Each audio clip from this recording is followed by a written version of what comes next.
Perlas del Apocalipsis de Juan. Las cadenas con que Satanás es atado, ¿es literal o simbólico? ¿En qué se diferencian la primera y la segunda resurrección?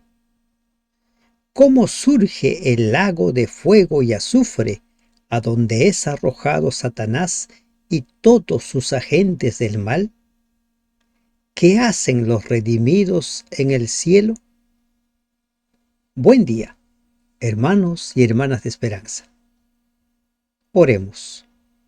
Padre nuestro que estás en los cielos, santo, santo, santo eres Señor Dios Todopoderoso, digno de recibir la honra y la gloria de cada una de tus criaturas. Nos dirigimos a ti para suplicarte, Señor, que dirijas nuestro estudio del capítulo 20 de Apocalipsis, que nos ayudes a comprender cuál es el mensaje que este capítulo trae para nosotros. En el nombre de Jesús te lo pedimos. Amén. Estamos estudiando la fase final del gran conflicto. Desde el capítulo 12 hasta el capítulo 20, el libro de Apocalipsis nos enseña acerca de la fase final. Y en este capítulo 20 se nos habla acerca del milenio, donde se produce la exterminación del pecado y los pecadores. Hasta aquí llega la historia del mal. Hasta aquí llega Satanás. Hasta aquí. Así como en algún momento de la historia se produjo la rebelión de Satanás, con lo cual hizo que ingresara el pecado en el universo, llegará el día en el cual el pecado dejará de ser. Y Dios nos habla precisamente sobre ese tema en este capítulo 20. Este capítulo 20 es otro de los pasajes, y este es mucho más poderoso aún, para echar por tierra la falsa doctrina de la existencia de un supuesto infierno, que es un lugar de fuego donde supuestamente se están quemando ya los malos, donde supuestamente está Satanás y sus ángeles. Aquí se nos dice en qué momento surge el lago de fuego y azufre, a donde son arrojados Satanás y toda su hueste. La bestia, el falso profeta. Ingresemos al estudio del capítulo 20 del libro de Apocalipsis. Vi un ángel que descendía del cielo, con la llave del abismo y una gran cadena en la mano, y prendió al dragón, la serpiente antigua, que es el diablo y Satanás, y lo ató por 1000 años, y lo arrojó al abismo, y lo encerró, y puso su sello sobre él, para que no engañase más a las naciones, hasta que fuesen cumplidos 1000 años, y después de esto debe ser desatado por un poco de tiempo. ¿Cuánto es ese poco de tiempo? Dios lo sabe. Como en Apocalipsis 12:9, ahora Dios llama al dragón la serpiente antigua, que es el diablo y Satanás. De los 3 enemigos de Dios, el dragón, la bestia y el falso profeta, el dragón es el único sobreviviente. Los otros 2, la bestia del mar y la bestia de la tierra, el falso profeta, han sido destruidos, y con ellos los últimos reyes de la tierra. La llave del abismo, que había sido perdida para la estrella caída, recuerden Apocalipsis 9:1, el príncipe de la tierra, ahora es devuelta al ángel de Dios. Versículo 1. El pasaje hace referencia al estado de precreación de la tierra. Nos encontramos una vez más con que Satanás es arrojado, dice, ¿a dónde? Al abismo. Cuando leemos nosotros Génesis capítulo 1, versículo 2, dice que el Espíritu de Dios se movía sobre la faz del abismo. Todavía no existía la luz, no existía nada. A esa condición vuelve el estado de la tierra durante el periodo en el cual Cristo y los redimidos están en los cielos. La tierra ha regresado a su estado original de inexistencia y vacío. Así como la serpiente había sido reducida al polvo, Génesis 3:14, no tiene a quién seducir. A diferencia de la situación de Génesis, no queda nadie para tentar. De este modo, el mal es neutralizado. Y es una lección de esperanza ya indicada en el ritual del día de expiación. También condenaba al carnero de Azazel o al macho cabrío, en sí es macho cabrío de Azazel, que representaba a Satanás y era lanzado al desierto, Levítico 16, 20 al 22. Y ello formaba parte del ritual de la salvación. La expulsión del mal representado en el Azazel ritual concretaba la expiación de los pecados del pueblo y la limpieza del santuario. El Evangelio de Juan pronuncia la misma sentencia. Juan 16:11. Durante el juicio de este mundo, Satanás, el príncipe de este mundo, será echado fuera. Juan 12:31 y Juan 16:11. En su visión de Dios, o en su visión del juicio de Dios para el tiempo del fin, Daniel, que asocia el juicio con el ritual del día de expiación, Daniel 8, también debió haber insinuado este otro lado de la salvación, es decir, la expulsión de Azazel, el diablo, al tejón del desierto, al vacío. Al vacío. ¿Ha de durar todo esto? ¿Cuánto tiempo ha de durar todo esto? Dice 1000 años. En el contexto de Apocalipsis, esta cifra redonda debiéramos tomarlo como literal o como simbólica. Muchos dicen que es literal, muchos dicen que es simbólica, pero ¿qué indicios nos da la palabra de Dios? Los miles que componen los 144,000 significan multitudes. No es literal los 144,000, ¿verdad? Pero es un número completo.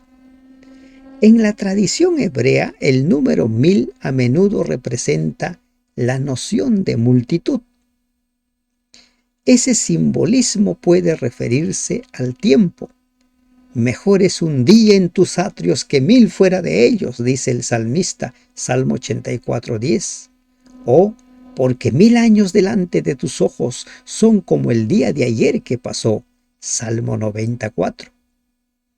De la misma manera, en el libro de Eclesiastés 6:6 dice, porque si aquel viviere 1000 años 2 veces sin gustar del bien, se hace eco de los versículos anteriores, aunque el hombre viviere muchos años y los días de su edad fueren numerosos, si su alma no se sació del bien, yo digo que un abortivo es mejor que él. Versículo 6 de Eclesiastés 6. A la luz de estos versículos, tenemos buenas razones para entender el número 1000 en términos de muchos años. Es significativo que el fin del versículo contraste 1000 años con un poco de tiempo, como dice el versículo 3, confirmando nuevamente la idea de que 1000 significa muchos, muchos años. Y aquí dice debe ser suelto por un poco de tiempo. El profeta Isaías tuvo una visión similar. En un pasaje llamado por los comentadores el pequeño Apocalipsis, Isaías 24-25, el profeta identifica al desierto de la tierra, una palabra clave en el pasaje, con, ¿recuerdan? Tohu, vacío, una cualidad de la tierra antes de la creación.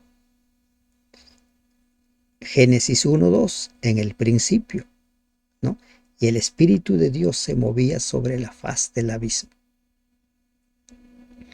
El profeta pronuncia el juicio de Dios contra Satanás y sus súbditos.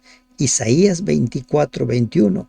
Acontecerá en aquel día que Jehová castigará al ejército de los cielos en lo alto y a los reyes de la tierra sobre la tierra. Como ustedes pueden ver, las verdades de Dios están a lo largo de las Escrituras. No necesitamos especular. Recordemos lo que dice Romanos 15:4. Todo lo que se escribió para nuestra enseñanza. Como con el Apocalipsis encontramos un encarcelamiento durante un largo periodo, muchos días, que confirma nuestra interpretación de lo que dice Apocalipsis 23 en términos de un largo periodo de tiempo, pero no literalmente 1000 años, porque no encontramos ningún pasaje que nos lo diga. El Apocalipsis no aclara lo que ocurrirá en la tierra durante el milenio. Lo importante es que por un periodo simbólicamente definido por el Apocalipsis como un periodo largo, el mal no tendrá poder sobre la humanidad. La connotación simbólica de los 1000 años no excluye la posibilidad de que el periodo sea literalmente de 1000 años, pero eso no es lo que importa.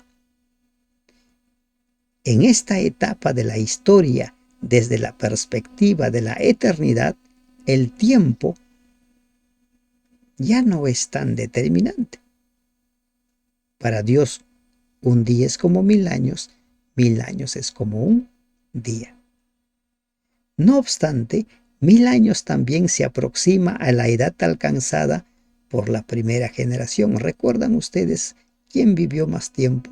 Matusalén, 969 años.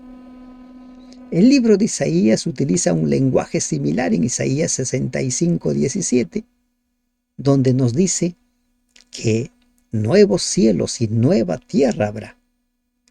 Y allí se habla acerca de que el niño no morirá menos de los 100 años.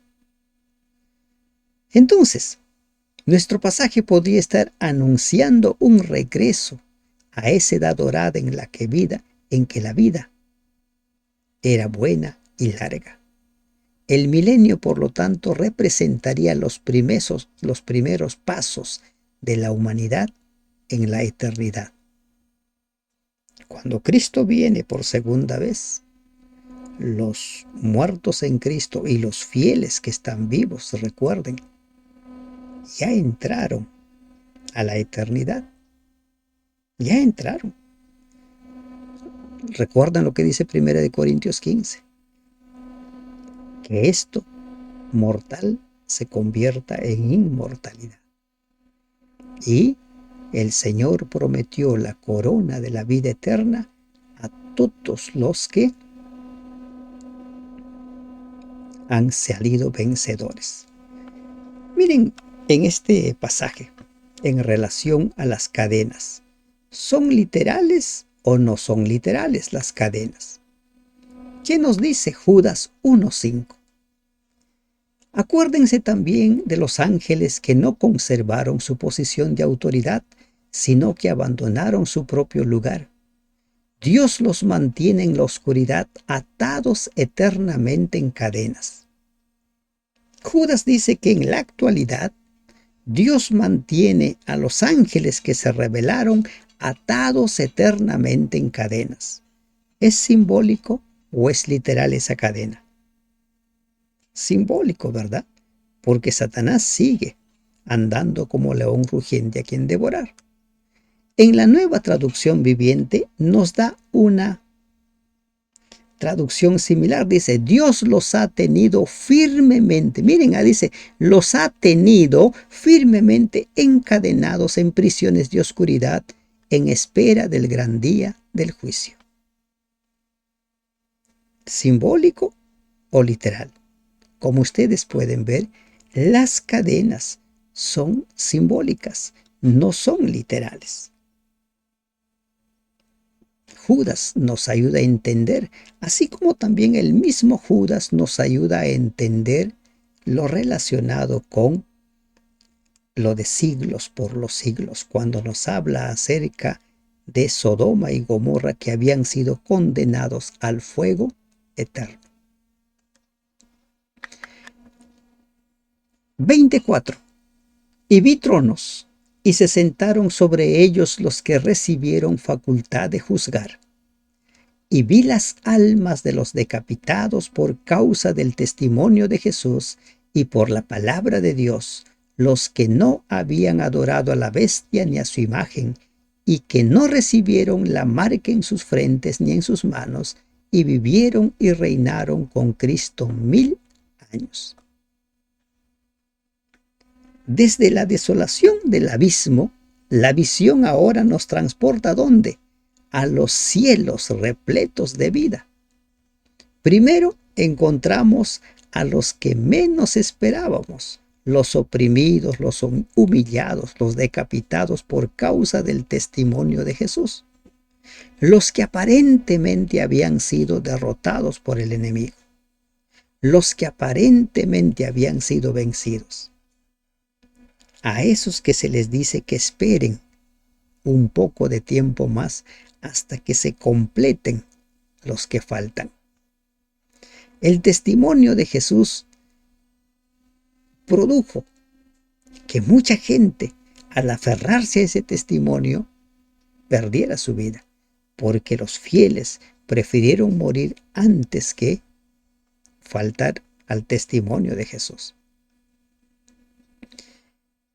Junto a los mártires y los héroes, encontramos a los sencillos y humildes, los que permanecieron fieles a sí mismos. De modo que nos encontramos con todo tipo y clase de justos. El ángel anuncia, ¿qué dice? ¿No? Pero los otros muertos no volvieron a vivir hasta que se cumplieron 1000 años. Esta es la primera resurrección. Hay dos resurrecciones. La primera resurrección, en la cual participan todos los fieles, todos los que duermen por habiendo esperado fielmente en su vida el retorno de Jesús, pero que descansaron. ¿Recuerdan ustedes el caso de los tesalonicenses? Se sentían tristes porque los fieles estaban muriendo sin que Cristo venga. Y ahora allí está el Señor. Han participado de la primera resurrección. Bienaventurado y santo el que tiene parte en la primera resurrección. La segunda muerte no tiene potestad sobre estos, sino que serán sacerdotes de Dios y de Cristo, y reinarán con él 1000 años. Esta es la quinta bienaventuranza. La quinta de las 7 bienaventuranzas en el Apocalipsis, y al igual que los demás, el libro nuevamente la asocia con el regreso de Cristo. La conexión entre la resurrección y la venida del Salvador no es nueva. Ya lo encontramos también en el libro de Daniel, Daniel capítulo 12, versículo 2. Muchos de los que duermen en el polvo de la tierra serán despertados. dice Daniel 12:2. Un evento extraordinario atribuido a la venida de Miguel. Es significativo que el último capítulo de Daniel comience y cierre con este tema en particular. El ángel guerrero Miguel, que se levanta, encabeza el levantamiento al fin de los días. Versículo 13. Del mismo modo, el Apocalipsis asocia la resurrección de los justos con la victoria del guerrero sobre el caballo blanco. El apóstol Pablo desarrolla la misma creencia, por lo cual os decimos, esto en palabra del Señor, que nosotros que vivimos, que habremos quedado hasta la venida del Señor, no precederemos a los que durmieron, porque el Señor mismo con voz de mando, con voz de arcángel y con trompeta de Dios descenderá del cielo, y los muertos en Cristo resucitarán primero. Luego nosotros, refiriéndose a los que estarán vivos, los que hayamos quedado, seremos arrebatados juntamente con ellos en las nubes para recibir al Señor en el aire, y así estaremos siempre con el Señor. Pero recuerden que a Primera de Tesalonicenses 4, 15, 17 que acabamos de leer, también se suma Primera de Corintios 15, 51, 52, 53, donde habla acerca de la transformación. La resurrección es la única explicación para la presencia de estos muertos que viven en el cielo. Están presentes en cuerpo y alma. Sus almas no han sobrevivido a sus cuerpos destruidos, como pueden inferir los que creen en un alma inmortal. En cambio, están total y enteramente presentes, tanto en forma física como mental. Deberíamos entender la palabra almas. Volvamos un poco al versículo 5, donde dice que y vi las almas de los decapitados. Recuerden lo que dice Primera de Corintios capítulo 15, versículo 45. Dice allí que nosotros somos un alma, no es que tenemos un alma. Leo el versículo. Dice, así también está escrito, fue hecho el primer hombre Adán, alma viviente, el postrer Adán, espíritu vivificante. El primer Adán fue hecho alma viviente. El alma en la mente hebrea significaba que somos el todo. No es que tenemos un alma, somos un alma. Los componentes físicos, mentales y espirituales están presentes. El alma está constituido por esos componentes físicos, mentales y espirituales. Por los tres. No hay una separación. Y eso hay que tenerlo claro. Recordemos cómo fue creado Adán. Polvo más soplo. Esos dos elementos. Y la unión de ese polvo y soplo trajo como resultado a un ser viviente que tiene la parte social, la parte emocional, la parte física, la parte espiritual, todo de esa unión. Para la Biblia, el cuerpo no es diferente del alma, el cuerpo es el alma y el alma es el cuerpo. Insisto, no tenemos un alma, somos un alma.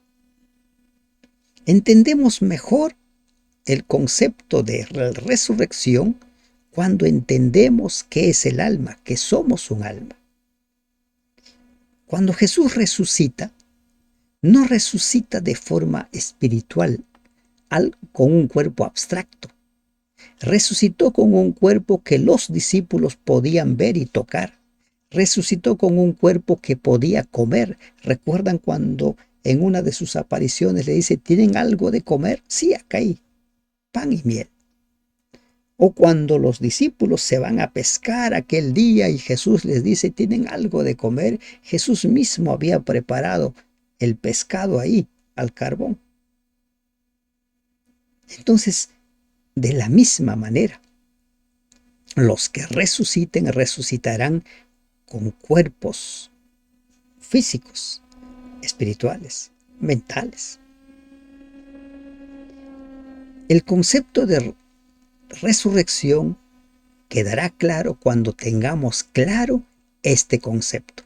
Hay quienes sostienen que vamos a levantarnos como seres abstractos, o incluso algunos enseñan que estamos ahí, ya los que son buenos se fueron al cielo y están en el cielo de una forma abstracta.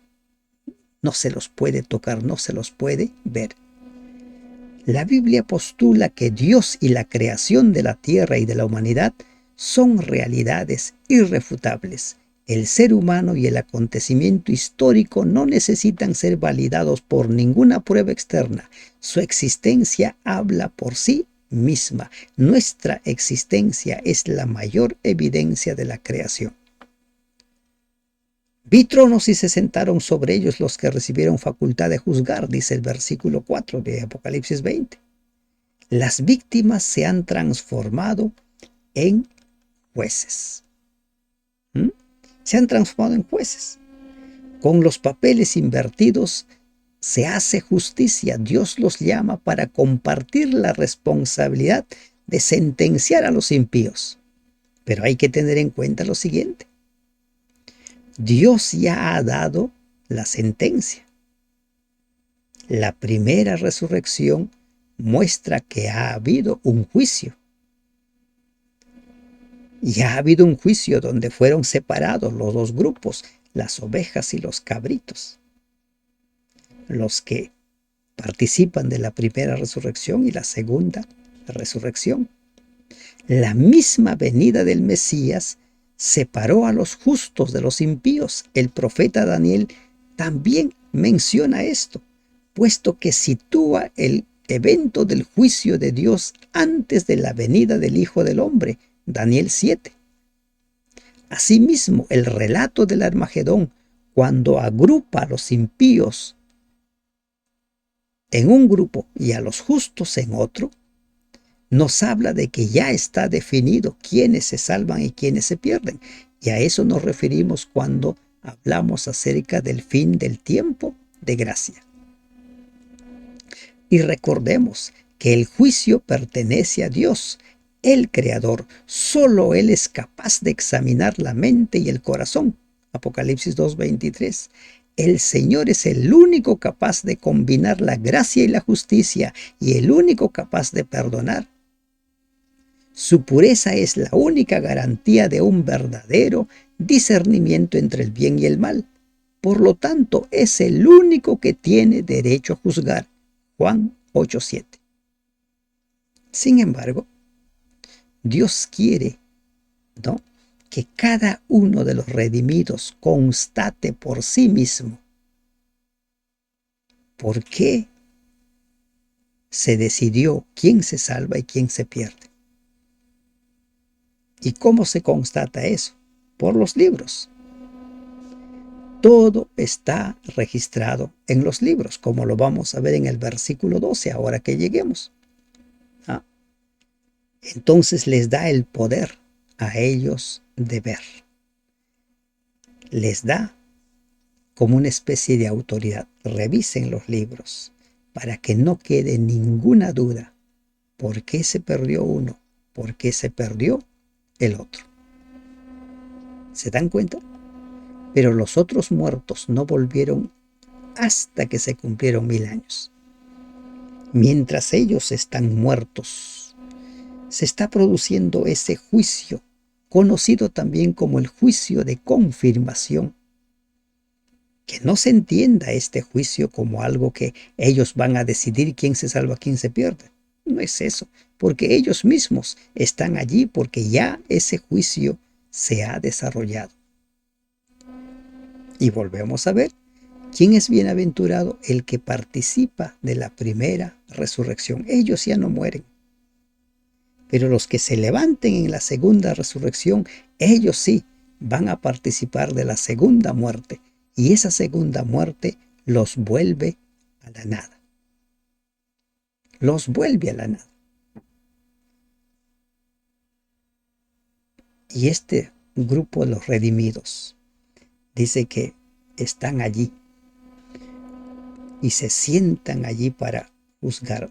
Hay tronos para ellos. Serán sacerdotes de Dios y de Cristo. Y ese plan de ser sacerdotes de Dios siempre ha sido el plan del Señor. Cuando saca a Israel, dice Éxodo 19, que quiere que su pueblo sea un reino de sacerdotes. El apóstol Pedro nos habla mucho acerca de este reinado, del reino de los sacerdotes. Nosotros somos un pueblo escogido, una nación santa. Gog y Magog. Cuando los 1000 años se cumplan, Satanás será suelto de su prisión y saldrá a engañar a las naciones que están en los 4 ángulos de la tierra, a Gog y a Magog, a fin de reunirlos para la batalla, el número de los cuales es como la arena del mar. Aquí están todos los que participan de la segunda resurrección.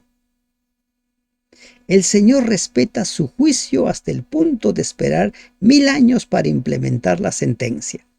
La destrucción final podría haber ocurrido en la segunda venida, en la parusia. Recuerden, parusia es la segunda venida. Dios tenía todos los datos en aquel entonces. No obstante, necesita que la humanidad dé el sello final de aprobación y que comprenda su decisión. ¿Por qué duró tanto el mal? Porque el nombre de Dios había sido puesto en tela de juicio. Como hemos estudiado en su debido momento, Dios no desapareció a Satanás en el momento de su rebelión porque hubieran quedado sombras de dudas en todas las criaturas. Pero aquí ya no queda ninguna duda. Como hemos visto en los capítulos precedentes, cada uno declara: tus juicios son justos, porque Él es un Dios fiel y verdadero. Fiel y verdadero. Entonces, ahora Satanás está nuevamente al frente de toda esa multitud y los prepara para la batalla. Y esta multitud es como la arena del mar. Satanás hace una entrada exuberante en el escenario mundial como el gran seductor. Engaña una vez más a las naciones. ¿Y qué es lo que él les promete? Tomar la santa ciudad. El escenario es similar al del Armagedón. Ambos muestran la reunión de las naciones para el conflicto y su fin trágico en el lago de fuego. Ahora lo vamos a ver. Entonces se prepara esta batalla y subieron sobre la anchura de la tierra y rodearon el campamento de los santos y la ciudad amada, y de Dios descendió fuego del cielo y los consumió. El nombre de esta nueva batalla, Gog y Magog, también lo encontramos nosotros en Ezequiel 38:2, donde Gog es el líder, el nombre del caudillo, y Magog es el lugar. Y allí la batalla es muy similar. En los dos conflictos hay ciertas diferencias. El primero debía haberse desarrollado en esos tiempos, pero es un símbolo para esta última batalla.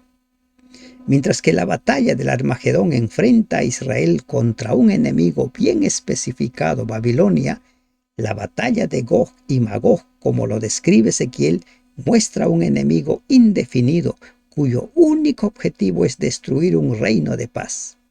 En aquel día subirán palabras en tu corazón y concebirás mal pensamiento y dirás: subiré contra una tierra indefensa, iré contra gentes tranquilas que habitan confiadamente, todas ellas habitan sin muros y no tienen cerrojos ni puertas.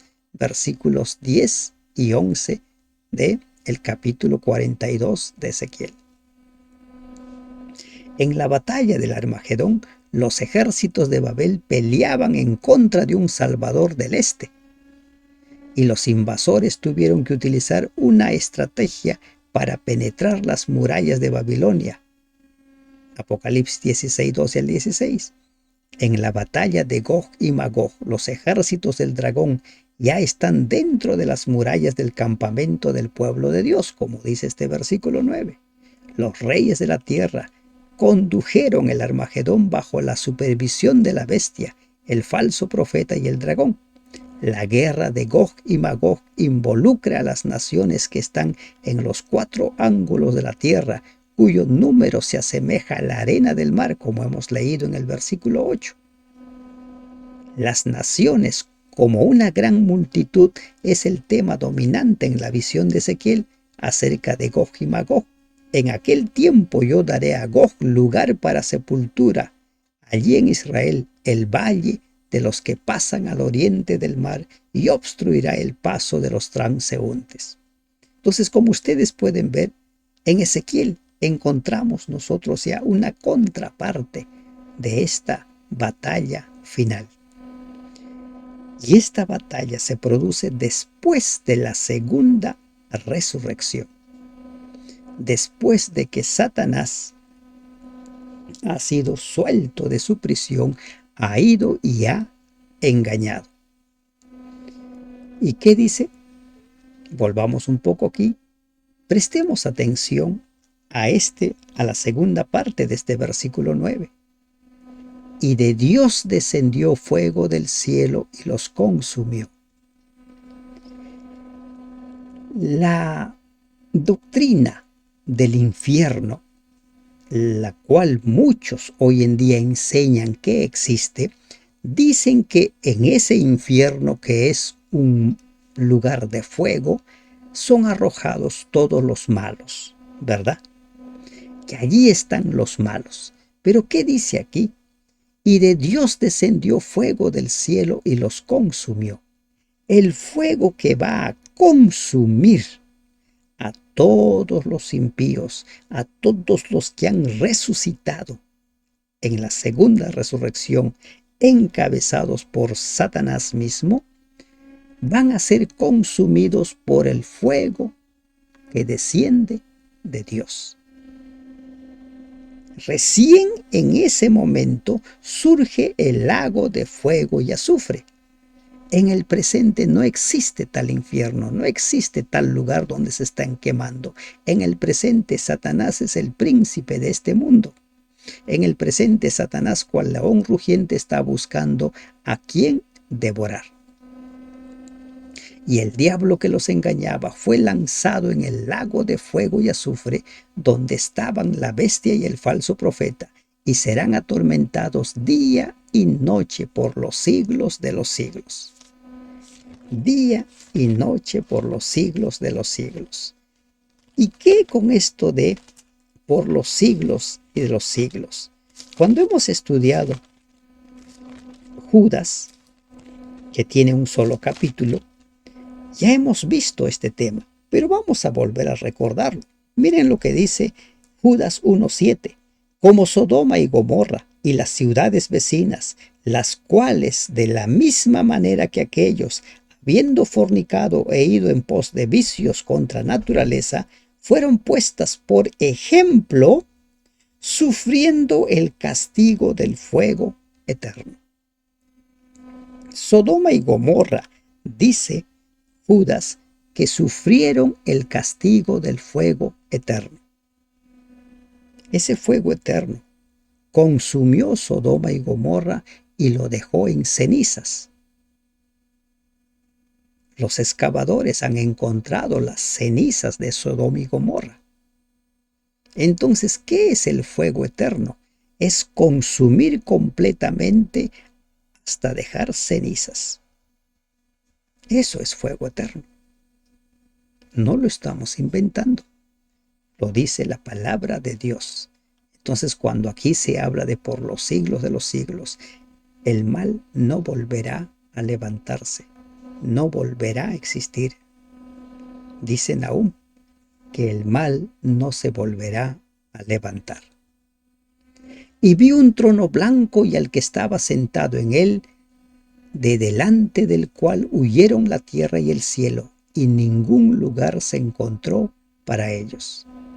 La visión del gran trono blanco, que concluye el ciclo, se hace eco del caballo blanco que la presentó. La victoria del guerrero conduce al trono. La tierra y el cielo huyen de su presencia y nos vuelve a sumir en el silencio del séptimo sello.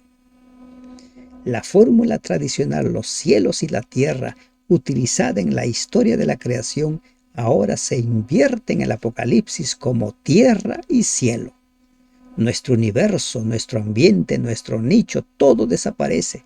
Los sobrevivientes del Armagedón, después de 1000 años de escudriñar los libros, llegan a la sencilla conclusión de que fueron juzgados cada uno según sus obras. Como dice el versículo 13. La muerte que ahora destruye a los enemigos de Dios es final.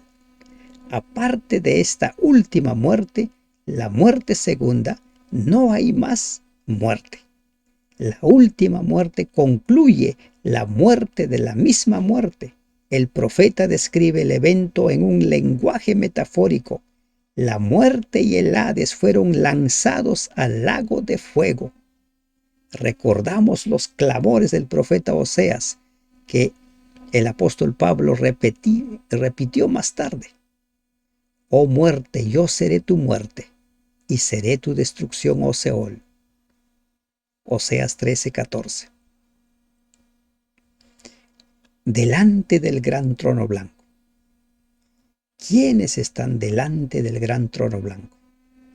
Y vi a los muertos grandes y pequeños, y de pie ante Dios, y los libros fueron abiertos. Y otro libro fue abierto, el cual es el libro de la vida, y fueron juzgados los muertos por las cosas que estaban escritas en los libros, según sus obras. Tenemos un video donde hablamos acerca de los libros y que también está en nuestro canal. Usted lo puede buscar allí como los libros del cielo. En los libros están registrados todos nuestros actos, buenos y malos, todos. Nuestras obras de justicia, las obras de la fe viva, como dice Santiago, o nuestros pecados, nuestras caídas. Y aquí están todos los impíos ante el gran trono blanco. Y ellos se van a dar cuenta por qué van a ser destruidos, por qué van a volver a la nada. La segunda muerte es volver a la nada. Son juzgados según sus obras. Todos tenemos obras, para bien o para mal. Recuerden Efesios 8, 2, 10.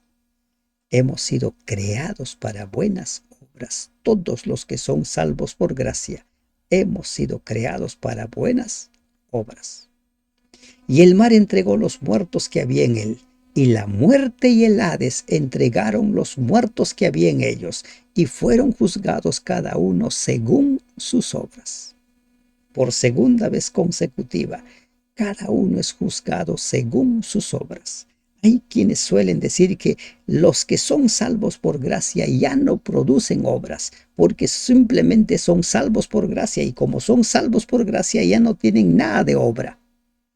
Si el salvo por gracia no tiene ninguna obra que mostrar, entonces está muerto, está perdido. Por sus frutos los conoceréis. La fe viva se puede ver. Y los impíos serán juzgados por sus obras. Los fieles serán juzgados por sus obras. Cada uno recibirá el galardón por sus obras. Los fieles por las obras producidas por el Espíritu Santo morando en nuestra vida. Santiago lo especifica muy claramente. Revisen el capítulo 2 de Santiago. Si usted tiene alguna duda sobre algún pasaje, busque en nuestro canal. Hasta aquí, cada capítulo y versículo está explicado a la luz de la Biblia. Hasta ahora, Venimos publicando desde Salmo capítulo 1 hasta este día. Y seguiremos, Dios mediante, hasta completar la Biblia en su totalidad. Cuando lleguemos al capítulo 42 de Job, habremos terminado ese estudio. Pero si hasta aquí usted está estudiando junto con nosotros la Biblia, se podrá dar cuenta que la Biblia se explica a sí misma. ¿Se da cuenta? No necesitamos inventar nada. Fueron juzgados cada uno según sus obras, y la muerte y el Hades fueron lanzados al lago de fuego. Esta es la muerte segunda. El que no se halló inscrito en el libro de la vida fue lanzado al lago de fuego. ¿En qué momento es lanzado al lago de fuego el que no se haya inscrito o no en el libro de la vida? Después de ese juicio del gran trono blanco. No ahora, no cuando muere. Es por eso que les venimos diciendo una y otra vez la creencia de la existencia de un infierno, esa doctrina de que los malos ni bien mueren, se van al infierno, o los buenos ni bien mueren, se van al cielo, es satánica. Así de fuerte y de cruda, es satánica. Recién ahora, estos son arrojados al lago de fuego. Y miren lo que dice otra versión sobre el versículo 14.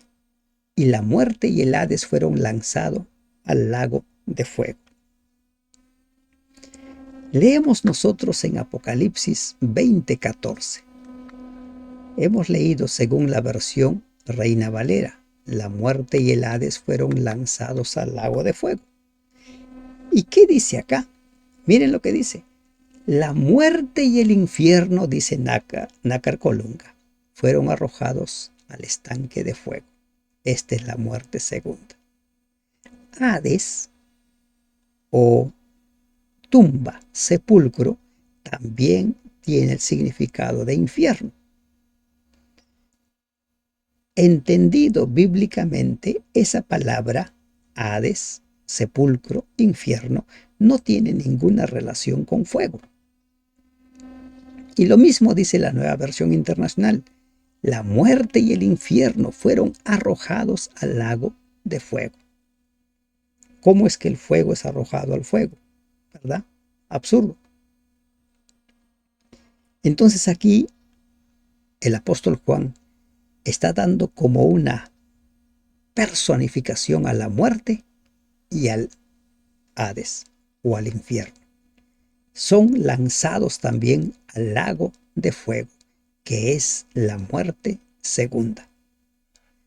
¿Qué nos dice el versículo 15? Y el que no se halló inscrito en el libro de la vida fue lanzado en el lago de fuego.